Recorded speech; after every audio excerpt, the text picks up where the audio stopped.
Good evening, everybody, and welcome to this evening's update on Hurricane Milton. So, Hurricane Milton, taking a look at the current conditions, has maximum sustained winds of 85 miles per hour, gusts up to 105 miles per hour, is moving to the east, and has a minimum central pressure of 981 millibars.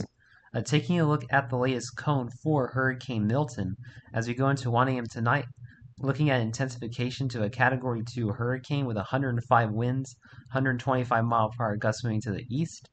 Looking at major hurricane status by tomorrow afternoon, 1 p.m. is a 125 mile per hour Category 3 major hurricane, 155 mile per hour gusts moving to the east northeast. Category 4 as we go into 1 a.m. 1 a.m. on Tuesday morning, 140 mile per hour winds, 165 mile per hour gusts moving to the east northeast. Going to 1 p.m. Tuesday afternoon, 145 mile per hour winds, 175 mile per hour gusts moving to the northeast. As we go into Wednesday 1 a.m., 140 mile per hour winds, 165 mile per hour gusts moving to the northeast. Looking at a Category 3 as we near landfall Wednesday afternoon as a 120 mile per hour Category 3 major hurricane, 150 mile per hour gusts moving to the east northeast. And landfall is projected somewhere along the Florida west coast, very close, just south of Tampa Bay, sometime Wednesday evening. So you need to be making hurricane preparations if you live anywhere from Naples through Cape Coral, Sarasota, through Tampa, all the way through the Big Bend of Florida, across the Florida Peninsula, as impacts are going to be widespread from Hurricane Milton.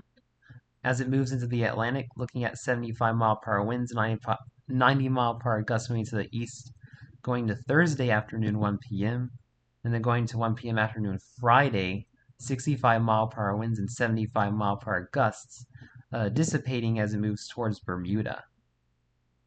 So, taking a look at the latest spaghetti model guidance for Hurricane Milton, all of these spaghetti model guidance is making a landfall somewhere in west central Florida. Most of the model guidance is making a landfall around Tampa in the next 72 to 96 hours. If you live anywhere along between, as I said earlier, Naples through the Big Bend, especially Tampa, you need to be preparing now for a major hurricane once again as we go into Wednesday afternoon, and even across areas like Orlando through the east coast of Florida.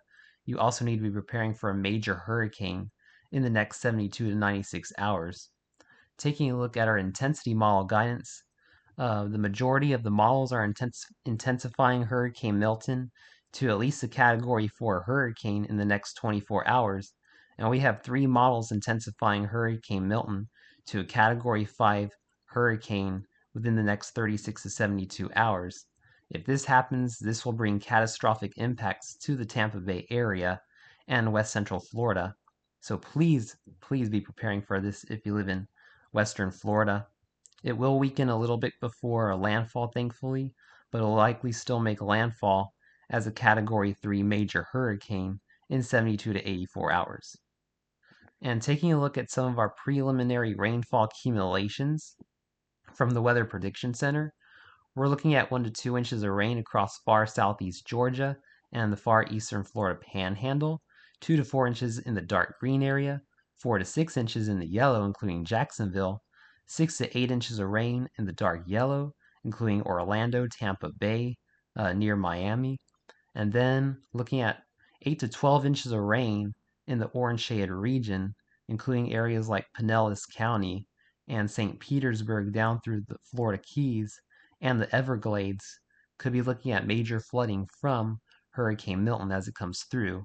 So please be preparing now for Hurricane Milton if you live across the Florida Peninsula. Thanks for watching this evening's update on Hurricane Milton. Please stay safe and have a wonderful evening, my friends.